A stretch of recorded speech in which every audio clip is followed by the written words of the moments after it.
يخوض برشلونة مباراته في دوري أبطال أوروبا الجولة السادسة ضد فريق فرانكفورت. في هذه المباراة غتكون مساء يوم الثلاثاء على الساعة 9 مساء بالتوقيت المغربي الجزائري التونسي، الساعة 11 ليلا بالتوقيت مصر والسعودية.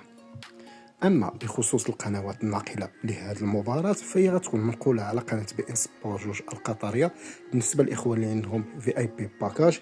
كذلك غتكون منقولة على القمر الهسباسات 30 غر على قناة دازن 2 البرتغالية.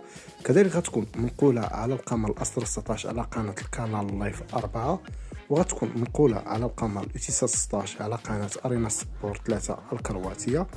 وكذلك غتكون منقولة على القمر البلغاريا سات على قناة ماكس سبور 4، وغتكون منقولة على القمر تور على قناة نوفا سبور.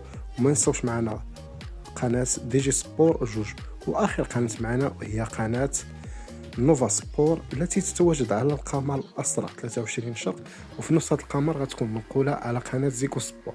أصدقائي فرجة ممتعة للجميع، متنساش دير معاك لايك بارطاج، إلا مكنتش مشترك فاشترك وفعل زر الجرس باش دايما توصل بالجديد.